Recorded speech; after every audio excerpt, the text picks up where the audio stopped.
Hey guys, welcome to another video on Bharat and Germany. ये video Hindi में होने वाली है और इस वीडियो में हम पवन के साथ बात करेंगे, जिनका खुद का एक बहुत बड़ा यूट्यूब चैनल है, जिसमें उनके तकरीबन पवन 6 लाख से ज्यादा सब्सक्राइबर रखे हैं अभी। अरे नहीं नहीं, 4,46,000। नहीं, फिर भी बहुत बड़ा चैनल है और उनकी जो है काफी इंटरेस्टिंग वीडियोस आती हैं जापान के ऊपर, और जो है वहाँ पे लाइफस्टाइल कैसा है, अलग अलग टॉपिक्स के बारे में। तो इस वीडियो में मैं पवन के साथ बात करना चाहता हूँ कि एज एन इंडियन जापान में रहना कैसा लगता है। तो पवन, पहले तो बहुत बहुत धन्यवाद ये कॉल लेने के लिए। मुझे जो अरे है अपने व्यूअर्स को थोड़ा बहुत मतलब एक तरीके से इंट्रोडक्शन दें, बताएं कि आप कौन हैं, कहाँ से आते हैं और जो है क्या कुछ कर रहे हैं, और फिर जो है अपने सवालों में कूदते हैं।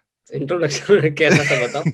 आपको मोटिवेशन कहाँ से आई, मतलब ये सारा यूट्यूब चैनल स्टार्ट करने का? मोटिवेशन तो नहीं कुछ वैसे, जैसे जापान से जब इंडिया से कोई पहली पहली बार विदेश जाता है तो दोस्त सारे पूछते हैं ना कैसा है क्या सीन है। हम्म, तो वही मैं सारे दोस्तों को अपनी स्टोरियां बताता रहता था। अब सेम स्टोरी है, एक दोस्त को बताई पूरा 1-1.5 घंटा, फिर वही सेम स्टोरी फिर दूसरे दोस्त को बताओ, फिर वही सेम स्टोरी तीसरे दोस्त को बताओ। तो ऐसे करके फिर मैंने की वीडियो बनाता हूँ, ये देख ले सारी, और फिर सबको बांट दियो, सब देख लेंगे। तो हम्म, ऐसे कर करके फिर स्टार्ट हुआ। फिर उससे वो था कि घर वाले देखते थे वीडियो और उन्हें लगता था कि हाँ लड़का खुश है और मतलब हेल्दी है, खा पी रहा है, ठीक है, तो उनको चिंता नहीं होती थी। जैसे टाइम की यहाँ पर वो इशू होता था कि मैं ज्यादा बात नहीं कर पाता था स्टार्टिंग में, तो फिर उससे वीडियो बना के फिर अपनी फैमिलीज और दोस्तों के लिए वीडियोस बनाने स्टार्ट करी थी, और फिर मतलब सब्सक्राइब करने लगे लोग, तो फिर उनकी समझ सही है यार ये तो।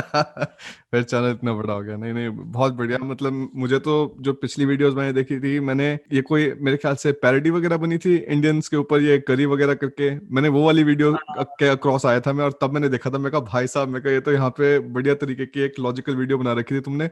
तो फिर मुझे लगा यार सही है, एक बार जो है बात करके देखते हैं। सब तो वीडियो ये से थोड़ा ज्यादा अच्छा हुआ। स्टीरियोटाइप्स हैं पवन इसमें जापान में, या फिर मतलब ऐसे एके दुके मतलब लोग कुछ बकवास करते हैं? मतलब एक तो वो इमेज बनी हुई है कि करी भाई वो हर फूड जगह से। है। हाँ, वो एक तो वो वो हर हर जगह जगह है ही है। ना। तो जापान में क्या है कि जितने भी इंडियन रेस्टोरेंट है ना, वहां पर मिलती है इतनी बड़ी बड़ी नान और हम्म, करी। हम्म, सारी डिशों को करी बोलते हैं, चिकन करी हाँ, या फिर मटन करी। मटन तो कई जगह कम मिलता है, वेजिटेबल करी।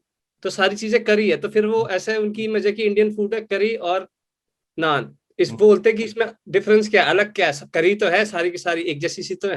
हम्म। तो वो चीज बहुत ज्यादा सारे रेस्टोरेंट में भी वैसे ही है, हर जगह ही वैसे ही है। तो इमेज वैसी बनी है कि इंडियन है, इसके आगे करी डाल दो तो ये तो वही खाते हैं सिर्फ। क्या था वो हाँ गाना, करी नहीं मिली तो नंगा नाचो। हाँ, नंगा होके नाचूंगा। भाई पता नहीं कहाँ कहाँ से तो लोग आइडिया लेके आते हैं।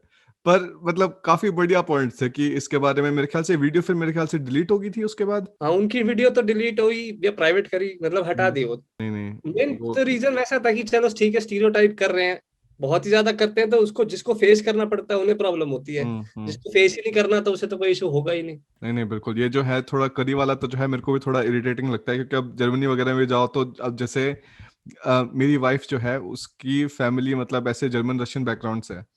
तो अच्छा। उसमें जो है कई कई मतलब रिलेटिव्स आके मेरे को पूछने लग जाता है, अरे जो है इंडिया में तो सिर्फ करी खाता है। भाई हाँ काहे की करी? तुम दाल को भी करी बोलते हो, तुम जो है राजमा को भी करी बोलते हो, तुम हर एक चीज को तो करी बोल देते हो, तो उसके बाद मतलब अंतर क्या बचा? हाँ, वही तो एग्जैक्टली खाने तक ये बात रहे तो ठीक रहती है ना। पर जैसे उस वीडियो में दिखा रहे थे कि पेट में भी बच्चे का नाम, बच्चे को भी करी करी बोल रहे हैं, तो वो मुझे लगा कि ये तो बहुत ज्यादा हो गया, अब तो बोलना हम्म। पड़ेगा। नहीं नहीं नहीं, बहुत बहुत बढ़िया वीडियो थी वो। और जो है बढ़िया किया भाई, मतलब ऐसी ऐसी चीजों पे तो थोड़ा स्टैंड लेना ही पड़ता है। जर्मनी में मतलब अभी तक मेरे को ऐसा नहीं लगा, जैसे जर्मनी में ना जो सारा का सारा वर्ल्ड वॉर के बाद जो थोड़ा इनका सिस्टम रहा है, हाँ इससे बहुत एक तरीके से डर के रहते हैं थोड़ा, कि मतलब जो है किसी के बारे में कोई गलत बात ना बोल दी जाए, और जो है अपने झंडे ना ज्यादा लहराए जाएं, और ये सब कुछ करके तो जो नेशनलिज्म वाली जो फीलिंग है, और एक तरीके से बाकियों के बारे में कुछ गलत बोल देना, उसकी जो फीलिंग है, इससे लोग अभी भी बहुत ज्यादा डरते हैं। तो इनको क्या लगता है कि भाई इससे बढ़िया कुछ बोले ही ना, बजाय कि कुछ मतलब गलत निकल जाए मुंह से, वैसा कुछ करके। तो ये मैंने थोड़ा जर्मन्स का देखा है, स्पेशली मतलब फॉरेनर्स वगैरह के प्रति। कुछ रीजन्स हैं जर्मनी में, जैसे अब ईस्ट जर्मनी की तरफ जाते हैं तो वहां पे जो है रशियन इन्फ्लुएंस काफी ज्यादा है।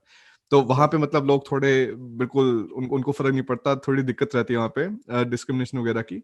पर वेस्ट जर्मनी, साउथ जर्मनी वगैरह, उसमें मतलब लोग काफी चिल्ड आउट हैं, वो मतलब काफी बढ़िया एक तरीके से लिविंग एनवायरनमेंट मिलता है। तो भाई अभी तक सही है। तुम्हारे जापान में मतलब क्या कुछ एक्सपीरियंसेस हैं, और जो है कितने साल से रह रहे हो? साल तो मुझे भाई मतलब 5.5 6 6 के आसपास हो गए अब तो।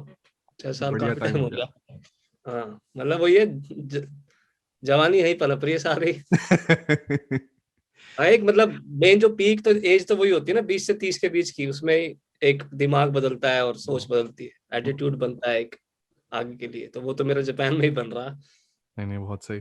और पवन, फिर तुम्हारी एज कब कितनी थी जब तुम जापान आए थे? जब मैं जापान आया था ना 2000, ओ ऐसा तो फिर वो रिश्ते वाले एज पकड़ लेंगे ना। ठीक है भाई। आई तो would like to keep this question. नहीं नहीं, बिल्कुल बिल्कुल सीक्रेट, अपना सीक्रेट। तो हमें वैसे बताया तो मैं 2015 में आया था जापान, अच्छा, 2015 30 जून। बढ़िया बढ़िया। और जो है मतलब फिर पवन, इंडिया में मतलब एक तरीके से, और जो है जापान में जो एक तरीके से वर्क कल्चर था, मतलब जो है उसमें हाँ, मतलब क्या कुछ डिफरेंसेस तुम्हें ज्यादा दिखते हैं? डिफरेंस तो सबसे तो वो ये टाइम का बहुत ज्यादा वो है, मतलब बहुत ज्यादा वो है, बोलना भी बहुत ज्यादा अंडररेटेड है। इतना ज्यादा स्ट्रिक्टनेस कभी मैंने सोचा नहीं था कि दुनिया में कहीं पे ऐसी होती भी होगी। हम्म। जैसे 1-2 मिनट लेट हो जाना वैसे नॉर्मल सी बात होती है कि इतना तो समझते हैं, अगर बस लेट हो गई, ट्रेन लेट हो गई, तो हम्म। यहाँ पर ना बस लेट होती ना ट्रेन लेट होती, और ऑफिस 15 मिनट पहले जाना होता है। और ये चीज ना स्कूल, जब यहाँ पर मैं स्कूल में पढ़ने आया था, जापानीज लैंग्वेज स्कूल में पढ़ने आया था मैं, तो हम्म। क्लासेस में भी ऐसा होता था, 1 बजे से हमारी क्लास स्टार्ट होती थी। तो 1 बजे वो ऐसे वो पिंग पोंग पुंग पोंग ऐसे शायद वो बजता थी एक टोन सी की क्लास स्टार्ट हो गई। तो उसमें 1 मिनट भी फालतू, जब जैसे 1 मिनट क्रॉस हो गया, 1 बजकर 1 मिनट हो गया, कोई बच्चा आया, तो उसकी एब्सेंट लग जाती थी। ओ भाई साहब, तो फिर हम खतरनाक। उससे सीख गए थे सारे के सारे घड़ी देख के कि एक एक मिनट का ना वो जो वैल्यू होती है वो स्कूल से ही जोड़ना चालू हो गया था। और फिर हम्म। जॉब में तो इतना ज्यादा होता है कि टाइम अगर जैसे टाइम पे जाना तो नहीं होता, उससे पहले ही जाना होता है। टाइम पे गए तो ऑलरेडी वो माना जाता है कि सीरियस नहीं है काम को हम्म। लेकर। हम्म। ऐसे वैसे पहले ही तैयार होना चाहिए कि जब टाइम स्टार्ट हो जॉब, जैसे 9 बजे का ऑफिस है ना, तो हम्म। तुम्हारा डेस्कटॉप वगैरह लैपटॉप वगैरह जो जिस पे भी काम करते हो, ऑन वन होके सेटअप होके तैयार एकदम, तुम 9 बजे से काम स्टार्ट हो जाना चाहिए। ये नहीं कि आए हो और फिर कॉफी वॉफी पी रहे हो, ऐसा नहीं होता। तो वो हम्म। देख के शॉकिंग था कि अरे 1 मिनट में कौन सी तुम यार जंग जीत लोगे, या कौन सी तुम पावो क्या कर लोगे, 1 मिनट में ताजमहल बना लोगे, कितने पैसे छाप लोगे। पहले सोच थी वैसी, पर फिर धीरे धीरे अपने आप फिर खुद को भी आदत पड़ गई। अब मेरे दोस्त है, मैं मिलने मिलने जाता हूँ, तो मैं भी घड़ी से ऐसे देखता हूँ कि देख 1 मिनट हो गया, लेट हो गया, हराम ज्यादा आ नहीं रहा, 2 मिनट हो गए, 3 मिनट हो गए, आदत पड़ गई है। पर पवन, तुम्हें नहीं लगता क्या ये काफी बढ़िया आदत है? मतलब ये जो है आदत अगर हम इंडियंस काफी सीख ले तो मतलब देश में तरक्की खतरनाक हो जाएगी। हाँ, अरे एक होता है ना, जैसे यहाँ पर तो एक्सट्रीम में होता है और इंडिया में बिल्कुल ही नहीं होता। एक मिड में लगता हो तो थोड़ी सांस सी आती रहे कि चलो 1-2 मिनट लेट हो जाओ, चल जाएगा, हम्म। पर 10 मिनट 15 मिनट लेट मत हो। हम्म। पर इंडिया में तो ऐसे आधा घंटा एक एक घंटा लेट हो जाते हैं, कोई फर्क नहीं पड़ता। और बोल फिर जो लेट होने वाला बोलता हो ना, तो क्या हो गया, हाँ हाँ कौन सा कौन सा तूफान आ गया नहीं नहीं, और मैं तो देखो, मेरा तो सबसे पहला एक्सपीरियंस क्या रहा था इस सब में कि मतलब जो है बताए हुए टाइम से बाद में जाओ, वो था शादियों में और रिसेप्शंस में, कि भाई टाइम लिखा हुआ है 7 बजे हाँ एग्जैक्टली। का। घर वाले बोलेंगे अरे 7 बजे कौन आएगा वहां पे, जो है अपना 8 बजे चले गए। मैं कहा भाई साहब, मैं कहा टाइम पे सही जाने है। वाला तो बेवकूफ की आ, इमेज और है। तो हाँ, उस टाइम से समझ आने लगी चीजें। मैं कहा अच्छा, ये तो जो है थोड़ा लेट जाना चाहिए ताकि जो है लोगों को लगे अपना जो है क्या इम्पोर्टेंस होती है। इम्पोर्टेंस है, हाँ बहुत ज्यादा। तो पर ये जो है एक तरीके से सारा का सारा रिवायरिंग जर्मनी में आके होगी। जो जर्मनी में आते के साथ ही 5 मिनट पहले, वही मतलब 5 मिनट पहले जो है किसी कोई अपॉइंटमेंट वगैरह है तो वहां पे 5 मिनट पहले जाके बैठना पड़ेगा, पहुंचना पड़ेगा। नहीं तो अगर मतलब टाइम पे ही पहुंचेंगे तो लोग मतलब सही में ऐसे देखने लग जाते हैं, अरे क्या है, मतलब 5 मिनट हाँ, वहां पे मतलब जाओ, बहुत खड़े एक हो, जैसे वेट होता है करो। ना, धुतकार सा देते हैं कि किन ने भेज दिया ये गवार, इसको कुछ आइडिया नहीं है। हाँ। ऐसा होता है, वो यहाँ पर एजुकेशन का ही फर्क है। स्कूल में ऐसा सिस्टम बना हुआ है तो आदत पड़ जाती है। हम्म।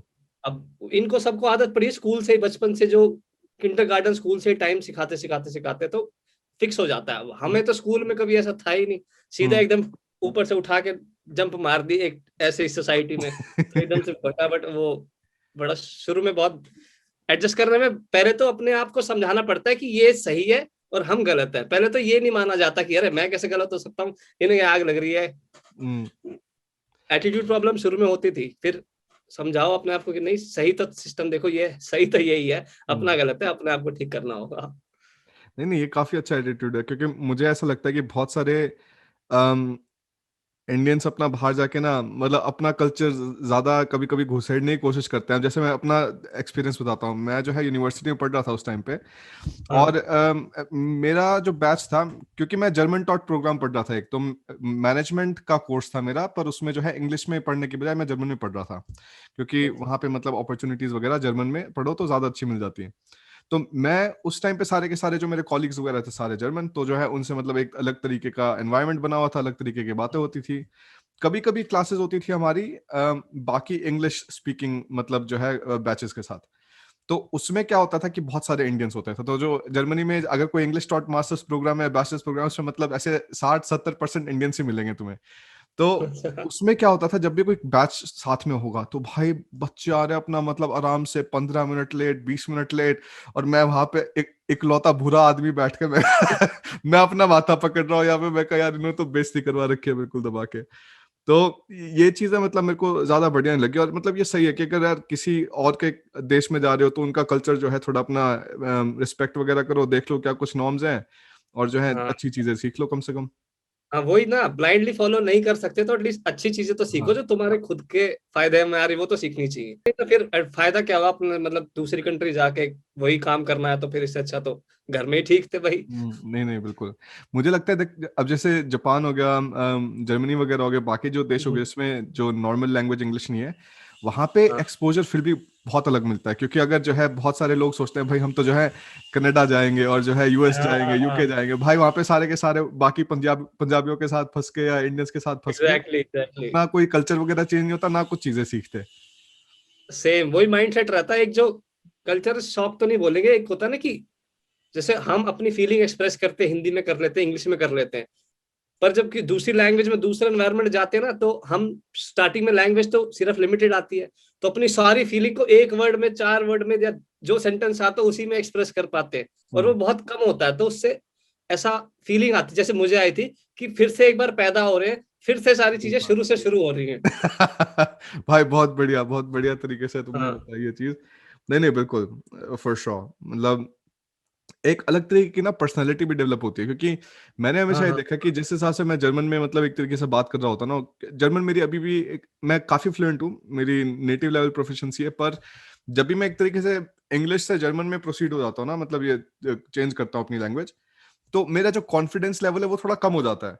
क्यों? क्योंकि भाई सेम सेम सेम हाँ सेम सेम। मतलब नेटिव लैंग्वेज तो है नहीं, तो उसके सामने अगर किसी से बहस हो रही होगी ना, भाई जर्मन में हाँ बहस होती नहीं है। जर्मन में जो है ये होता है मतलब क्या बोलूं मैं इसके बाद, ये इतनी सारी चीजें बोल रहा है मेरे को तो समझ नहीं आ रही। इंग्लिश में, हिंदी में मतलब जो है बतिया के देख लो, कर लेंगे बात, पर जो है हाँ इसमें फॉरेन वही लैंग्वेजेस में थोड़ा रहता है ऐसा। प्रेजेंटेशन जैसे ऑफिस में होती है स्टार्टिंग में, जैसे जब मैंने यहाँ पर थोड़ी बहुत जॉब्स भी चेंज वगैरह करी है, तो स्टार्टिंग में क्या होता है, ज्वाइन करते हैं ना, पूरे ऑफिस के सामने अपने आप का इंट्रोडक्शन देना होता है। तो अगर साथ में 5-6 लोगों की भर्ती एक साथ हुई है, तो सब बारी बारी से देंगे। तो मैंने अब तक ना फुल फ्लेज जापानीज कंपनीज में ही काम करा, तो फॉरनर मोस्टली, मैं हमेशा अकेला ही फॉरनर होता था। एक दो कंपनी में वैसे बाकी फॉरनर्स भी थे, पर जिनमें जो मैं अकेला फॉरनर था। तो वैसे वो जापानीज में खड़े होके अपना सब कुछ बता रहे, नाम, बाप का नाम, और कहाँ से आए हैं, क्या शौक है, ये सब ऐसा। उनकी यार सही है, अगर ऐसी मुझे आ जाए तो मैं भी बोलूँ पूरे चौड़े में। पर फिर वहां स्टेज पे जाने से पहले होता है कि अपना पूरा सारा रट लो दिमाग में, हम्म। ये बोलना है, एज इट इज वहां जाके वैसे ही एज इट इज बोल के फटाक से भाग के उतर जाओ कि चल ठीक है, आज की इज्जत बच गई। नहीं नहीं मतलब ये रहता है थोड़ा, पर ऐसा है कि अम, और मेरे साथ ना ऐसा ये भी होता है, अब तो नहीं खैर, शुरू शुरू में जैसे ऐसा नहीं होता कि हम कोई भी, जैसे कोई इंसान कोई नई चीज सीखता है, तो उस चीज में जो ऑलरेडी बेहतर है उसको एक आइडल या फिर उससे एक तरह का वो हो जाता है कि अरे यार ये कितना सही है। जैसे हाँ। स्पोर्ट्स लिया, तो लैंग्वेज में ऐसा होता है जिसकी लैंग्वेज बहुत सही होती है ना, तो ऐसा लगता है यार ऐसी आ जाए तो मजा आ जाए, भगवान कसम। नहीं तो नहीं। ऐसा होता था शुरू शुरू में, ऑफिस में कोई मुझे डांट भी रहा होता था ना, तो मैं, वो मुझे डांट रहा है मेरे काम के लिए, और मैं उसका मुंह को देख रहा हूँ, मैंने कि यार क्या सही जापनीज बोल रहा है, ऐसी मुझे आया ना भगवान का, तो मजा आ जाए, और मैं हंस रहा हूँ, तो वो और गुस्सा हो के और डांट रहा है कि हंस क्या रहा है पागल। मैंने कहा, नहीं सर जी, आप जो भी बोल रहे हो ना समझ तो कुछ है नहीं, पर मजा बहुत आया। नहीं नहीं नहीं भाई, ये तो देख काफी बढ़िया माइंडसेट है। मतलब ऑनेस्टली बता रहा हूँ, देख लैंग्वेज से ना कॉन्फिडेंस तो एक तरीके से डिसाइड करती है लैंग्वेज। मैं तो बहुतों को बोलता हूँ कि अगर तुम्हें मतलब थोड़ी कॉन्फिडेंस वगैरह की दिक्कत हो ना, तो एक तरीके से अपनी लैंग्वेज को इंप्रूव करके देखो देखो मतलब क्या कुछ एक तरीके से तुम्हें हाँ बाकी बूस्ट मिले। मुझे तो यार जब तक मैंने यूट्यूब नहीं बनाया था ना, तो इंग्लिश वगैरह में मेरी भी इतनी स्ट्रांग नहीं थी इंग्लिश। तो यूं था, जब यूट्यूब वगैरह पे वीडियोस डालनी स्टार्ट करी, हर बार अपने आप को देखा रिकॉर्ड करते हुए, सुना कि भाई यहाँ पे गलती कर रहा हूँ, यहाँ पे गलती कर रहा हूँ, अगली वीडियो में इसमें जो है गलती नहीं करनी यहाँ पे। तो वो हर एक इटरेशन में जो है अपना एक तरीके से लैंग्वेज बेहतर होती गई, और फिर जो है मतलब थोड़ा कंफर्ट लेवल काफी बढ़िया हो गया। इसलिए मैंने क्या किया अभी पवन, मैंने अभी एक जर्मन चैनल स्टार्ट किया था अपना, जिसमें अब मैं हाँ, वीडियोस जो है जर्मन में बनानी स्टार्ट कर रहा हूँ, ठीक है। तो उसमें सही ऑलरेडी है। मैंने 3-4 वीडियोस बना दी, पर यूं होता कि फिर से सुन सुन के ना यूं समझ आता कि यार ठीक है, यहाँ पे अगर मैं इस टोन में ना बोल के इसको इस टोन में बोलूं तो वो ज्यादा बढ़िया सुनाई देगी अगले को। तो ये प्रैक्टिस वगैरह करना मतलब काफी सही रहता है। ऐसा होता तुम्हारे साथ कि जैसे जर्मनी में तो मोस्टली जर्मनी बोलते होंगे सारे हाँ लोग, जैसे जापान में भी जापानीज बोलते हैं। तो हमने स्कूल कॉलेज में इंग्लिश पढ़ी थी, बोलते भी थे। यहाँ के तो सारा टच छूट जाता है, तो जितनी आती है ना वो भी भूल गया था मैं तो। हाँ और नहीं फिर होती है। जापानीज लोगों की इंग्लिश, मतलब मोस्टली जापानीज लोगों की इंग्लिश का लेवल बहुत ही ज्यादा नीचे होता है कि वो बोल नहीं पाते, पढ़ हम्म, लिख फिर भी लेते हैं। तो हम्म, तुमको थोड़ी सी वो वैसे अपना लेवल भी नीचे करके बात करनी बिल्कुल। पड़ती है, और वैसे करते करते फिर खुद की भी बिगड़ गई थी इंग्लिश। नहीं नहीं, ये तो होता ही है, बिल्कुल होता है भाई पवन। मैं तो ये देखा था, अब अलीना और मैं, अलीना जो है मेरी वाइफ, वो यूएस में पढ़ी थी 1 साल, ठीक है, तो उसकी मतलब इंग्लिश वगैरह काफी बेहतर है बाकी जर्मन से। पर ऐसा हुआ था जब मैं यहाँ पे आया ना, तो मतलब अलीना की भी जो है इंग्लिश, मतलब उसको सारी चीजें मतलब वो ढंग से नहीं बोलती। तो मेरी भी मतलब एक तरीके से इंग्लिश जो है बद से बदतर होगी। फिर उसके बाद जो है वही है, वीडियोस बना बना के धीरे धीरे सब ठीक हो गया। बाकी पवन, मतलब इसमें जो है तुमने जो सारी की सारी जॉब्स वगैरह चेंज करी, तो हाँ इसमें मतलब तुमने ऐसा देखा कि मतलब कुछ कंपनीज का जो है तुम्हें वर्क एनवायरनमेंट ज्यादा बढ़िया लगा, कुछ का अलग लगा, मतलब कुछ फॉरेनर्स से रिलेटेड ऐसा कुछ फील हुआ कि मतलब ये जो है ज्यादा एक्सेप्टिंग है, ये नहीं है? हाँ, ऐसे है कि जो मेरी फर्स्ट जॉब, मतलब जो मेरी फर्स्ट जॉब थी ना, वो थी जैसे होटल की जो फ्रंट डेस्क होता है ना, हम्म, रिसेप्शन, हम्म, वो था। और उसमें कोरियन थे, चाइनीज थे, और इंडियन, मैं और एक और लड़की थी, और नेपालीज लोग थे। हम्म, तो किचन के लिए थे, और मतलब जापानीज लोग भी थे। पर जितने जैसे फॉरेन जो स्टाफ था ना, वो सारा किचन के लिए हायर किया था मोस्टली। हम्म, जैसे नेपाली लोग हो गए, चाइनीज हो गए, ये सब। और फ्रंट उसके लिए मैं और कोरियन थे दो चार, और हम्म, जापानीज लोग। तो पता नहीं क्या हुआ था, उन्होंने मेरे को, मेरी एक जापानीज जो वो थी कलीग, उससे मेरी हल्की सी बहस वहस हुई थी, ऐसा कुछ खास भी नहीं था। पर मुझे फिर अगले दिन मेरे को बोला कि किचन में जाओ। हम्म, मैंने कहा ठीक है। मेरे को बोला कि सारे काम आने चाहिए। मैंने कहा हाँ भाई, बात तो सही है, हम्म, अगर जॉब कर रही है तो सारा पता होना चाहिए ना। मैंने कहा हम्म, हाँ, मैं किचन में करूंगा। फिर जो किचन में ऑलरेडी कर रहे थे, उन्होंने ट्रेनिंग कर रखी थी, वो होटल मैनेजमेंट करके आए थे। मैं फ्रेश एकदम, हम्म, कुछ नहीं करा हुआ, होटल होटल का 1% घंटा नहीं पता। वो तो शुरू में वो था, स्कूल खत्म हो गया, जॉब करनी है कैसे ना कैसे, जहां मिलेगी भाई हम तो वहां चले जाएंगे, वीजा मिलना चाहिए। तो वो वाली कर ज्वाइन कर ली थी। फिर हम्म, किचन में वो कह रहे, फिर मैंने वो सब सिखा रहे, मैं कर रहा, मैं नोट्स ही बनाता था, ऐसे करते हैं, वैसे काटते हैं सब्जी, और पीलर से ये करते हैं, जल्दी कैसे होता है। उसने कहा अगले दिन से मेरे को उसमें डाल दिया, बर्तन मांजने वाले में। मैंने कहा हम्म, ठीक है, कोई नहीं, ये काम भी आना चाहिए, सारे काम आने चाहिए। वो कह भी रहा था, मैं पूरा फुल एटीट्यूड से उससे कि मैं तो सीखूंगा। हम्म। फिर एक दिन बर्तन मांज रहा हूँ, 2 दिन बर्तन मांज रहा हूँ, तीसरे दिन मेरा नाम फिर उस लिस्ट में बर्तन मांज रहा हूँ मैं। मैंने कहा फिर मैं, हाँ फंसा दिया भाई। यार, मैं गया, मैंने उसको सीधा बोला कि मैं, बर्तन मांजना काम गलत नहीं है, नो डाउट, सबको आना चाहिए, मैंने कर लिया 3 दिन, अब मुझे बाकी काम भी तो करवाओ, और हम्म, बाकी लोगों से भी तो ये करवाओ, मैं ही ये थोड़ी सीखूंगा। जो जापानीज लोग हैं उससे क्यों नहीं बर्तन मंजा रहे, कह रहे हम्म, नहीं वो बाहर का सामान लेंगे क्योंकि कस्टमर से बात बात करनी होती है। तो मैंने कहा मैंने जॉब इसी, मैं जापान इंडिया से इसलिए आया हूँ कि कम्युनिकेशन इंप्रूव होगी, बिजनेस एटिकेट सीखूंगा। किचन में मैं अकेला बर्तन मांज रहा हूँ, किसी से कोई बात नहीं कर रहा 24 घंटे, यही हम्म, मेरा काम करवा रहे हो तुम, मैं कैसे इंप्रूव होएगी, अभी हम्म, जापानीज तो अच्छी नहीं है और ना कभी होएगी। तो इस बात को लेकर बहस हो गई थी। उन्होंने फिर मेरे को, जो मेरा एक मैनेजर था, उसने साफ साफ मुंह पे बोला था कि अगर हम तुझे निकाल देंगे ना यहाँ से, तो तुम्हारा हम्म, वीजा कैंसिल हो जाएगा, फिर क्या करोगे। हम्म, हम्म, तो मुझे लगा यार, ये तो साफ साफ ही ऐसे बोल रहा है कि हम्म, ये तो भाई पर्सनल ले रहा है मेरी बात हम्म। को। फिर मैंने कहा मैं भी पर्सनल लूंगा। मैंने कहा ठीक है, मैं छोड़ के जा रहा हूँ। फिर मैंने छोड़ दी थी वो जॉब। तो फिर वीजा का कैसे बना फिर पवन? फिर वो ऐसे होता है कि जब तुम जॉब छोड़ते हो ना, 3 महीने के टाइम स्पैम में तुम्हें दूसरी जॉब अगर ज्वाइन कर लेते हो तो वीजा सेम होता है, क्योंकि वीजा मिलता है 3 साल का, 1 साल का और 5 साल का। हम्म, तो मेरा 3 साल का ऑलरेडी मुझे मिल गया था। हम्म, तो उसमें जब तुम एम्प्लॉयर चेंज करते हो, बस वो तुम्हें इन्फॉर्म करना होता है एम्बेसी में कि हाँ अब मेरी दूसरी जॉब लग गई है। हम्म, क्योंकि सही भी है कि अगर जॉब नहीं होगी तो तुम यहाँ पर रहोगे कैसे, पैसे वैसे तो हम्म, नहीं होगा ना। तो एम्बेसी उस चीज के लिए वो थोड़ी स्ट्रिक्ट होती है कि भिखारी ना बनो, वही होमलेस वही। मत बनो, जॉब है तो रहो, नहीं तो क्यों दुख दे रहे हो अपने आप को भी। नहीं नहीं तो फिर ठीक मेरे है। को भगवान की दया से दूसरी जॉब मिल गई थी। बहुत बढ़िया। नहीं ये तो जो है काफी सही है। मैंने जितना जर्मनी में देखा है, जर्मनी में सेम सिस्टम है कि अगर जो है जॉब वगैरह छूट जाए तो 3 महीने का टाइम मिलता है, उसके अंदर कोई और जॉब ढूंढ लो अपना और वहां पे काम करना स्टार्ट कर दो। और जर्मनी में तो यार अभी पवन मैंने इतना देखा, जैसे वर्क एक्सपीरियंस वगैरह मेरा है, 3 महीने मैंने इंटर्नशिप करी थी और 18 महीने के करीब मैंने पार्ट टाइम जॉब करी थी। अच्छा। तो उस पार्ट टाइम जॉब में जितना मेरे को समझ आया ना कि इनको जो है फॉरेनर्स वगैरह का मतलब मेरे को ये जरूर दिखता है कि जर्मन्स जो है बहुत कॉन्शियस होते हैं कि मतलब ऐसे कुछ जो है गलत तरीके से कुछ बोलना दें या कुछ करना दें। तो मेरा एक्सपीरियंस एक तरीके से काफी बढ़िया था। मेरे को एक बार जो है ये बता रहे थे कि मतलब ऐसे ऐसे करके मेरे ऑफिस में कि भाई तुम्हें जो है जो सॉसेजेस होते हैं ना भाई, एक सैटरडे हाँ। को आना है और जो है सॉसेजेस वगैरह ग्रिल करने हैं। मैं क्या यार, तुमने मेरे को एक तो असिस्टेंट स्ट्रक्चरल इंजीनियर लगवाया, ठीक है उसके बाद ये जॉब कहाँ से आ गई? तो मैं बोला देखो भाई ये सारे काम जो है मेरे रिलीजन में, ये सारे काम में हाथ नहीं लगा सकता मैं उन्होंने बोला अच्छा ठीक है कोई बात नहीं, जो है हम समझते हैं। तो ऐसे कुछ करके ना मतलब मैंने तो ये देखा कि जर्मन्स बहुत सेंसिटिव है, मतलब इसके जो है कि वो किसी रिलीजन के बारे में गलत ना बोल दें या फिर जो है किसी और को जो है कोई ठेस वगैरह ना पहुंचा दे। मतलब ज्यादातर जो है वेस्ट में ऐसा सिस्टम है, ईस्ट में जो है थोड़ा अलग सिस्टम है। तो ईस्ट की मतलब जो है मैं ज्यादा प्रेफर भी नहीं करता, मैं बोलता भी नहीं लोगों को ज्यादा कि भाई अपना वहां पे जाके रहो। पर जर्मनी में एक तरीके से वेस्ट वगैरह में इसका वर्क एक्सपीरियंस का मेरा एक्सपीरियंस अभी तक मतलब काफी पॉजिटिव रहा है। पर ईस्ट में जाओ तो वही है, अलग रहेगा किसी का। हाँ, अ, यहाँ पर जापान में भी इंटरव्यू के टाइम पे पहले पूछ लेते हैं कि जैसे फॉरेनर होता है ना, हम्म, तो जापान में रिलीजन को इतना ज्यादा माना नहीं जाता। हाँ, हम्म, वो बुद्धिज्म वगैरह है, बट सिर्फ न्यू ईयर वाले दिन उसमें जाते हैं जो श्राइन वगैरह होती है। बाकी ऐसा कुछ फॉलो वॉलो करता नहीं है कुछ खास। हम्म, तो इंटरव्यू के टाइम पे पूछते हैं कि तुम्हारा रिलीजन है, तुम क्या नहीं खा सकते, क्या नहीं करते, तुम्हारी क्या रिस्ट्रिक्शंस हैं, हम्म, ताकि बाद में भसड़ ना हो। अगर वो उस कंपनी के नॉर्म से मैच नहीं करता तो फिर मना कर देते हैं। वो बहुत पोलाइटली मना करते हैं कि हम्म। पता भी नहीं चलेगा कि तुम्हें मना कर दिया गया है। मेरे साथ भी जॉब में ऐसे हुआ था एक में जर्मनी में। तो मैं अपना जो है खुशी खुशी मैं एक इंटरव्यू, मेरे को जो है 40 के करीब मैंने जॉब एप्लीकेशन भेजी थी, उसमें मेरे पास 3 इंटरव्यू आए थे। तो 3 इंटरव्यू में से मैं एक इंटरव्यू में गया और जो है भाई क्या भसड़ पेली उन्होंने।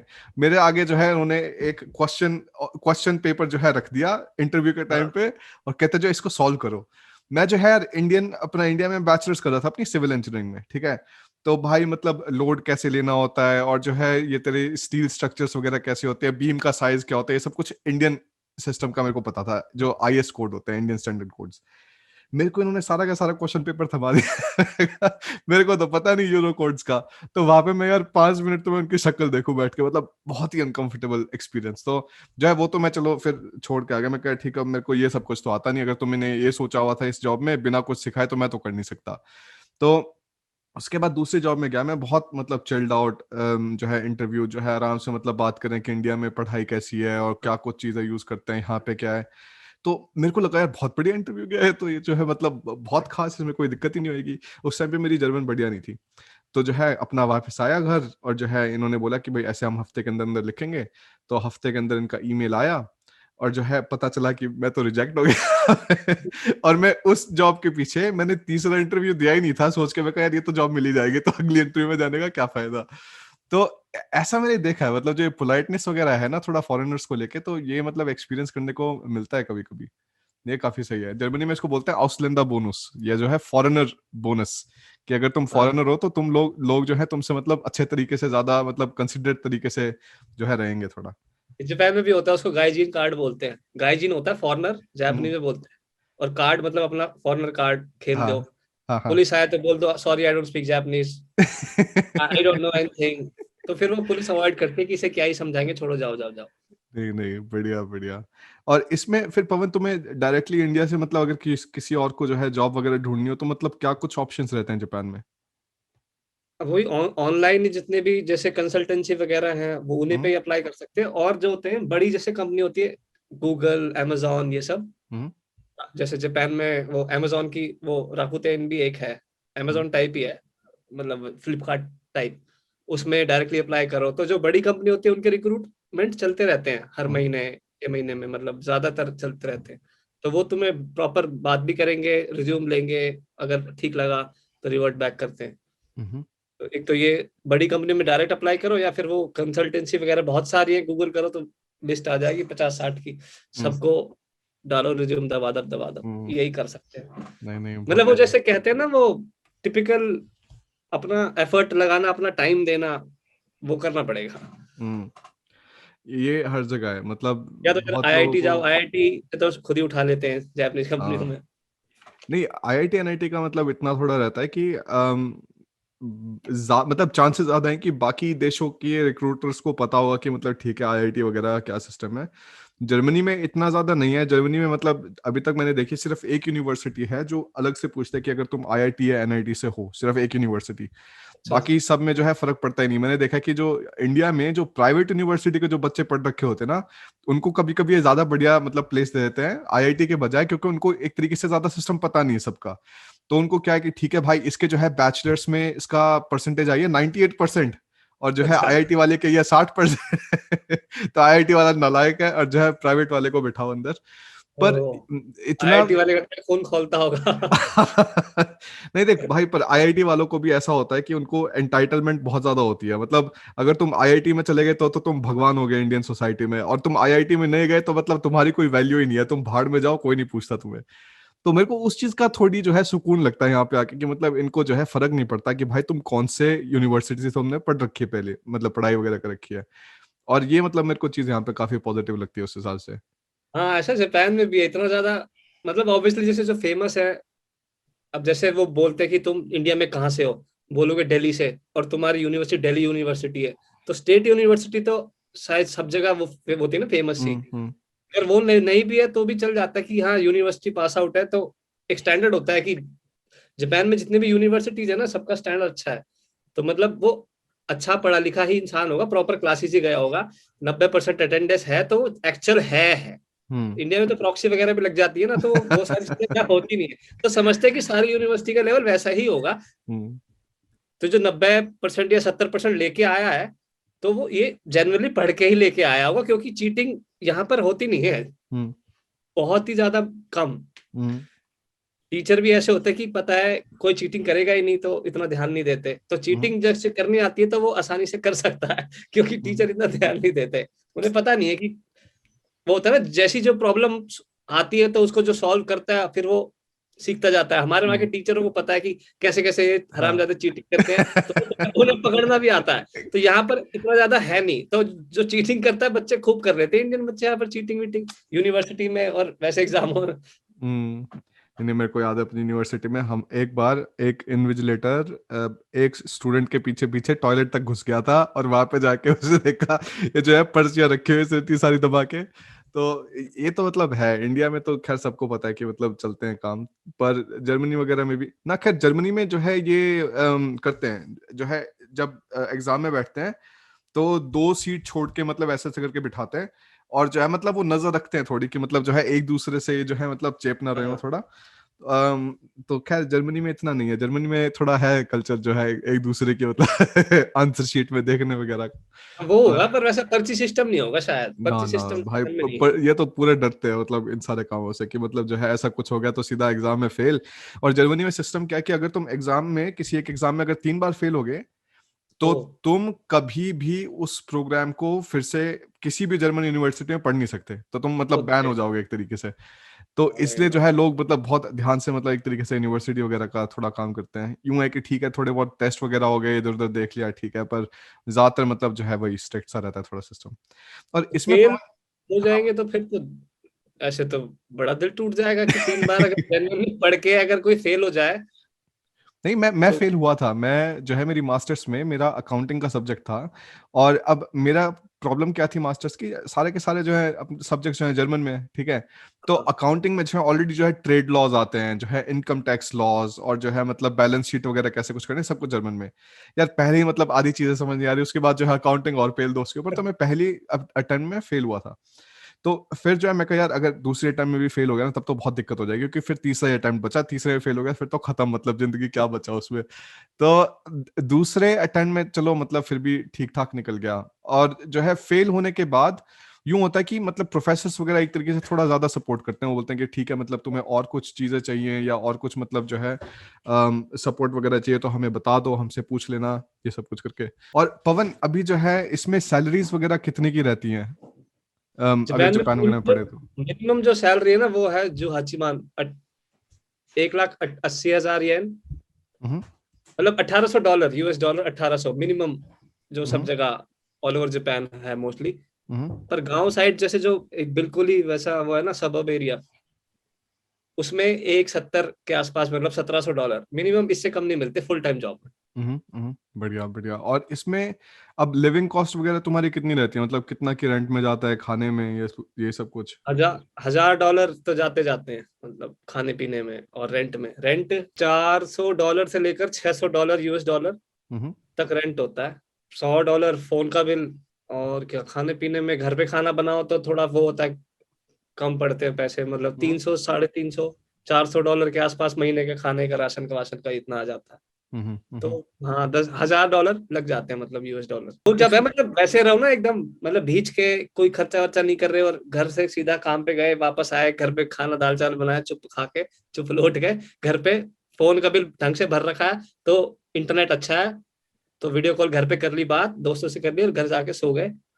मतलब ज्यादा पार्टी वार्टी बाहर, आउट गोइंग खाना वाना बाहर नहीं खाया तो। नहीं, और इसमें फिर मतलब थोड़ा कल्चर है यहाँ पे पवन इसका, मतलब पार्टी वगैरह का इसमें पूरे जापान दबा में? के, हाँ और दबा के। क्योंकि मतलब और इसका भी मैंने बहुत सुना है कि मतलब जापानीज लोग में जो ये सुसाइड रेट वगैरह है, ये मतलब मैंने बहुत सुना है। तो हाँ, वो इसमें भी मतलब वो भी क्या दबा कुछ, के। क्या कुछ मतलब जो है तुम्हें दिक्कतें लगती है कि मतलब ये ऐसा कुछ क्यों हो रहा है, या फिर मतलब कुछ ओपिनियंस? हाँ, ओपिनियन मैं पूरे दे सकता हूँ, मैंने भाई तो बिल्कुल। पर्सनली फेस करी ये चीजें, क्योंकि एक होता है ना, एक कंपनी का तुम एनवायरनमेंट समझ सकते हो, उसमें काम कर रहे हो, मैंने चेंज करी तो मैंने कई अलग अलग एनवायरनमेंट देखे हैं, तो वो जितना स्ट्रेस होता है ना, वो मैंने खुद भी पर्सनली फील करा है। तो ऐसे फील कराते थे कि एक तो तुम्हारी पर्सनल लाइफ खत्म हो जाती है, क्योंकि ओवर टाइम होता है, और जॉब में जब, जापान में वैसे जॉब तो हर जगह ही होती है ना, जब टाइम स्टार्ट हुआ तुम लग गए काम में, उसके अलावा तुमने कुछ नहीं सोचा। और जैसे इंडिया में काम कर रहे हैं और यहाँ काम कर रहे हैं, फर्क ये है कि इंडिया में जब काम करते हैं सब हिंदी बोलते हैं, तो उसमें एक अपनी तुम फीलिंग कैसे भी करके एक्सप्रेस कर पाते हो, थोड़ा हंसना बोलना हो जाता है। यहाँ पर जॉब में इतना ज्यादा होता नहीं है, क्योंकि तुम ऑब्वियसली जैपनीज में बात करोगे, तुम जैपनीज में क्या ही जोक क्रैक कर लोगे और क्या ही मजे कर लोगे। लंच हुआ तो बाहर कहीं चाय वाय पीने चले जाते हैं, वो एनवायरमेंट इंडिया में तो वैसा है। यहाँ पर वो सब हो नहीं सकता कि चाय पीने बाहर चले गए, कॉफी पियोगे, थोड़ी बहुत बातचीत कर लोगे प्रोफेशनली, ऐसा थोड़ी कि दोस्ती बन गई और ठा के मार मार के। तो वो जो एक रिलैक्स मोमेंट्स होते हैं ना वर्किंग कल्चर में और ऑफिस में, वो एक तो वो बहुत ज्यादा कम हो जाते हैं। तुम पूरा डेडिकेटेड हो जाते हो अपने काम के लिए, और फिर थोड़ा ओवर टाइम होता है, तो तुमने वो एक दिन लगा दिया, ठीक है, घर आए, खाना वाना खाया, सो गए, फिर वो दूसरे दिन भी वैसा ही। ऐसे जब स्ट्रेस कंटिन्यू बढ़ता जाता है, बढ़ता जाता है, बढ़ता जाता है, फिर क्या होता है, तुम्हें होता है कि थोड़ा सो लेता हूँ, खाना नहीं बनाता आज, चल बाहर खा लेता हूँ। फिर अपने लिए और दोस्तों से मिलने जाना होता है, उसका भी टाइम नहीं मिल पाता। तो ऐसे कर करके ना आइसोलेशन हो जाती है। और फिर उसके ऊपर से क्या होता है, ऑफिस में वर्क का प्रेशर होता है कि जितना तुम इतना परफॉर्म कर रहे हो तो तुमसे चाहते इतना करे, अगर तुम इतना कर रहे हो तो चाहते इतना करे। तो हम्म एक कि हाँ, मैं कर नहीं पा रहा, मुझे कल जाके फिर से सुनना पड़ेगा, मुझे और मेहनत करनी है, मुझे और मेहनत करनी है। तो ये जो दिमाग में चीजें बैठ जाती है ना, सपोज जैसे सीबीएसई बोर्ड का एग्जाम होता है ना, हम्म हमारा होता है जिंदगी में 2 बार होता है सिर्फ। हम्म उस बोर्ड के एग्जाम में आप लेट नहीं हो सकते, आप फेल नहीं हो सकते। वो एक दिन का प्रेशर होता है, सोचो उसी प्रेशर में आप रोज जी रहे हो, रोज एग्जाम दे रहे हो, उसी स्ट्रेस में, उसी तैयारी के साथ। तो रिलैक्स करना का टाइम नहीं मिल पाता उस स्टेज में। तो फिर ऐसा लगता है कि ये प्रेशर चल बने जा रहा, बने जा रहा, सर में दर्द हो रहा है, ऑफिस जाके कल भी मुझे सुनना ही है, क्योंकि मेरी परफॉर्मेंस उतनी है नहीं, एक्स्ट्रा टाइम मैं दे रहा हूँ, तो उस वजह से मेरी सोशल लाइफ खत्म हो रही है। पर हम्म। जॉब मैं छोड़ नहीं सकता, क्योंकि मुझे रेंट पे दे, यहाँ पर तो शायद जर्मनी में ऐसा होगा ना, बच्चे बाहर अलग रहते, फैमिली के साथ हाँ नहीं हाँ। रहते, माँ बाप के साथ नहीं रहते, उसे इंडिपेंडेंस ही मानते हैं। हम्म तो रेंट देना होता है, अपना खाना पीना सब कुछ खुद करना होता है, तो पैसे चाहिए। अगर जॉब छोड़ दी तो पैसे नहीं होंगे, कुछ नहीं होएगा, तो छोड़ ही नहीं सकते। फिर ऐसा लगता है कि ट्रेन के आगे मरी क्यों ना जाऊं, जब मैं कुछ कर ही नहीं सकता। तो हम्म ऐसा होता है सारा कुछ, सारा फिर वो ये वर्क कल्चर के ऊपर है, बाकी कोई प्रॉब्लम हम्म नहीं। अगर ऑफिस अच्छा है ना यहाँ पर, इंडियन जैसे मेरे फ्रेंड्स हैं, हम्म उनकी कंपनी में फॉरेनर्स है काफी ज्यादा, और वो इंडियन है, 4-5 साथ में काम करते हैं, वो बढ़िया मौज लेके काम करते हैं क्योंकि वो स्ट्रेस ही नहीं बनता, रिलीज होता रहता है स्ट्रेस। तो ये इनको है। फिर पवन पता है क्या, मतलब इनको ऑफ कोर्स पता होगा कि मतलब जो है हमारे जो है कंट्री में इस चीज की मतलब दिक्कत है, तो तुमने कुछ मतलब कंपनी वगैरह में ऐसे कोई इनिशिएटिव्स वगैरह देखे कि मतलब जो है ये जो है किसी एक्सकर्जन वगैरह पे लेके जा रहे हैं, बाहर किसी को बुला रहे हैं, ऐसा कुछ करके, या नहीं? कुछ नहीं, कुछ नहीं। कुछ वो नहीं। ऐसा एक इमेज बनी हुई है पहले से कि इसमें वॉरियर एटीट्यूड नहीं है, तो वो है कि भगोड़ा है, स्ट्रेस नहीं झेल पाया, तो हम्म। उस इंसान की गलती मानी जाती है हम्म। जो सुसाइड करता है। और इनफैक्ट अभी तो शायद बंद हो गया, थोड़े टाइम पहले तक वो रूल था, जो सुसाइड करता है ना ट्रेन के आगे, उसकी फैमिली को कितने 50 लाख 60 लाख फाइन देना पड़ता है यहाँ पर, कि उसकी वजह से ट्रेन लेट हुई, और वो भाई। ट्रेन जब लेट हुई तो कितने सारे, वो जेआर जो जापान रेलवेज है, उसकी इमेज खराब हो रही है कि ये ट्रेन लेट होती है, उस वजह से कितने सारे लोगों का टाइम वेस्ट हुआ, उनको सबको ऑफिस लेट जाना पड़ा। तो इसे बोलते हैं तो बहुत ज्यादा डिस्टर्बेंस क्रिएट करी है तुम्हारी औलाद ने, तो हम्म। तुम्हें फाइन देना पड़ेगा, ये रूल था, फाइन देना पड़ता था उसके घर वालों को। पर अब वो खत्म हो गया शायद, हम्म। मतलब पता नहीं। हम्म। ऐसी स्टोरीज है काफी, अगर गूगल करो तो मिलेगी। ये हम्म। सुन के मुझे शौक हो गया था कि अरे यार तुम पागल हो क्या, इंसान की कीमत तो समझो। ये एक छोटा सा डार्क साइड है जो होता तो है। नहीं, और अदरवाइज मतलब जो है पवन, मैंने जितना तुम्हारी वीडियोस वगैरह से देखा है कि मतलब ऐसे स्काईलाइन वगैरह देखी मैंने, टोक्यो वगैरह का थोड़ा मतलब जो हाई राइज बिल्डिंग वगैरह वो सब कुछ, तो तुम्हारा मतलब यहाँ पे वैसे मतलब यूथ वगैरह के साथ थोड़ी बहुत अगर बात वगैरह हुई हो तो उनको इंग्लिश वगैरह आती है, मतलब ओल्डर जनरेशन से कंपेयर करें तो? एक तो इन्फ्लुएंस अमेरिकन कल्चर बहुत ज्यादा इन्फ्लुएंस, ये जापानीज कल्चर, अब का जो जो है ना मॉडर्न, जो नई नई छुरी है, मतलब नए बच्चे हैं, हम्म। वो अमेरिकन कल्चर से और हॉलीवुड से बहुत ज्यादा वो है इन्फ्लुएंस्ड। वो हम्म। तो सारी दुनिया ही है खैर। हम्म। तो वो वैसे ही इंग्लिश बोलते हैं, हे कम ऑन बेबी, मतलब ऐसे बोलते हैं मजाक मजाक में, और उन्हें लगता है कूल है, हाँ। यो लेट्स गो, हम्म। ऐसी टाइप अच्छा। बोलते हैं, पर प्रॉपर कन्वर्सेशन नहीं कर पाते मोस्टली। हम्म। जो प्रॉपर, जो बाहर रहे हैं 1 साल या 2 साल, जैसे कनाडा यूएस वगैरह जाते हैं, वो होता है ना, वर्किंग हॉलीडे होती है और कुछ प्रोग्राम्स होते हैं जिसमें 1 साल 2 साल वहां पढ़ सकते हैं, यूएस में, कनाडा वगैरह, ऑस्ट्रेलिया, हम्म। वो तो थोड़ी बहुत कन्वर्सेशन कर लेते हैं। बाकी यूनिवर्सिटी के जो स्टूडेंट हैं, जो स्कूल स्कूल के, वो तो यही बोलते हैं कम ऑन बेबी और लेट्स गो, यही सब करते हैं, उनको और नहीं आती। पवन, इसमें मतलब जो है अगर कोई इंडियन अब जो है जापान वगैरह जाने का सोच रहा है, तो इसके एक हाँ तरीके से मतलब प्रोज और कॉन्स क्या कुछ रहेंगे, मतलब जो है कॉन्स तो हमने थोड़े डिस्कस कर लिए कि ठीक है थोड़ा स्ट्रेस वगैरह हाँ। मतलब ज्यादा रहेगा, तो प्रोज क्या कुछ रहेंगे, मतलब कि जापान क्यों आए? प्रोस तो पहली बात तो है कि मेंटल जो डेवलपमेंट होती है ना, तुम्हें अपनी वो पता चलेगी औकात की, मैं कितनी मेहनत कर सकता हूँ, मेरा शरीर कितनी मेहनत कर सकता है, मैं कितना ज्यादा सोच सकता हूँ, मैं कितना पंक्चुअल हो सकता हूँ। जब पंक्चुअल हो जाते हैं तो अपनी बॉडी में भी चेंजेस आते हैं, अपनी पूरे एक, वो क्या बोलते हैं, एटीट्यूड में चेंज आता है। तुम कितने ज्यादा सीरियस हो सकते हो लाइफ में, जैसे ये वो किसी वो डेवलपमेंट क्या बोलते हैं, पर्सनैलिटी डेवलपमेंट, पर्सनल हाँ। डेवलपमेंट। अपनी खुद की पर्सनैलिटी डेवलपमेंट होती है, जो कि एक सेम एनवायरनमेंट जैसे इंडिया में होता है, और डाइवर्स तो है, पर फिर भी एक कहीं ना कहीं वो जो सोच खुलती है ना, वो मौका मिलेगा। जापान आओ या मत आओ, किसी और कंट्री चले जाओ, पर एक अपने कंट्री से बाहर निकल के थोड़ा एक्सपोजर लेना जरूरी है। हम्म। वो तो हर इंसान को जरूरी है मेरे हिसाब से। उसके बाद वापस बेशक से इंडिया जाओ या कहीं भी जाओ, जो तुम्हारा मना करो, पर एक एक्सपोजर लेना चाहिए। जापान कंट्री तो टेक्नोलॉजी में हाई तो है ही, बहुत सारी नई नई चीजें देखने को मिलेंगी। अब जैसे इंडिया में घर से बाहर निकलते हैं, सारी चीजें पता ही है ना कि हाँ ये ऐसा है, ये ऐसा है, ऐसा तुम नहीं निकलोगे, ओ वाओ ये भी होता है, ओ वाओ ये तो सही चीज है यार। तो वो एक नई नई चीजें देखते हैं तो एक्साइटमेंट सी बनी रहती है लाइफ में ना, बोरिंग नहीं होता। और जापानीज लैंग्वेज का वो है कि जैसे एक फॉरेन लैंग्वेज आ जाएगी, अगर तुम यहाँ पर रहोगे तो सीखोगे तो आ ही जाएगी, और उसके बाद तुम पढ़े कुछ भी, सारी पढ़ाई वढ़ाई छोड़ दो, तुम अगर जापानीज बोल लेते हो ना, तुम्हें जॉब तो इंडिया में वापस मिलेगी, हाँ। कहीं पे भी मिल जाती है। ये तो एक स्किल में जुड़ जाएगी तुम्हारी, वो तो एडवांटेज है। हम्म। और हाँ, वर्किंग कल्चर देखने को मिलेंगे। इंडिया का वर्किंग कल्चर ऑलरेडी देख रखा है, दूसरा वर्किंग कल्चर देखोगे तो काम करने के कई तरीके पता चलेंगे। अल्टीमेटली जीवन भर इंसान को करना तो काम ही है, हम्म। कुछ भी हम्म।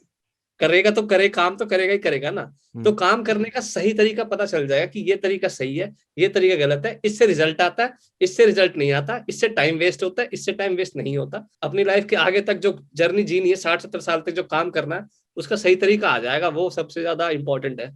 एक तरीके से मेरे को इतना पता है कि जर्मनी में अगर ये किसी और की पंक्चुअलिटी की बात करते हैं दुनिया में, तो सिर्फ ये जापानीज की बात करते हैं, और किसी और की ये करते नहीं है। तो जर्मन्स को मतलब काफी स्ट्रिक्ट माना जाता है इस सब में, but मतलब जापानीज को यूं बोलते हैं कि भाई ठीक है, वहां पे तो मतलब सिस्टम इससे भी बढ़िया है। मैं कहा ठीक है यार, काफी सही।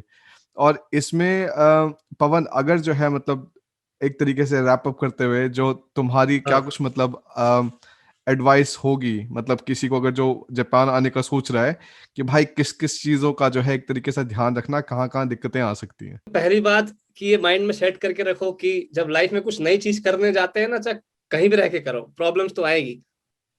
तो उससे डरने की बजाय उसको फेस करने के, उसको सॉल्व करने का वो जो एटीट्यूड होता है, मान के चलो कि प्रॉब्लम आएंगी, मुझे वो सॉल्व करनी है और मजा आ जाएगा। हम्म। ये मत सोचो कि यार दिक्कत आएगी मैं क्या करूंगा, दिक्कत आएगी मैं क्या करूंगा। हम्म। मतलब वो सोच के चलो दिक्कत आएगी आएगी, चाहे भगवान भी तो उतर के तुम्हारा हाथ पकड़ के जापान में बैठा देगा ना, तब भी तुम्हें दिक्कत आ जाएगी। ये गो फॉर इट, की करो, करके हम्म। देखो यार, नहीं। अपने आप चीजें हो ही जाती हैं। इतना सोचना नहीं है, सोचने की जरूरत नहीं पड़ती, सोच सोच के ज्यादा कॉम्प्लिकेटेड हो जाता सिस्टम। बिल्कुल बिल्कुल। हाँ। नहीं नहीं, बहुत बहुत धन्यवाद पवन, बहुत बहुत धन्यवाद ये कॉल लेने के लिए। नहीं और नहीं, जो कोई भी ये वीडियो देख रहा है, मैंने जो है पवन का यूट्यूब चैनल डिस्क्रिप्शन में डाल दिया, काफ़ी बड़ा यूट्यूब चैनल है और काफ़ी काफ़ी इंटरेस्टिंग वीडियोस है उस पे।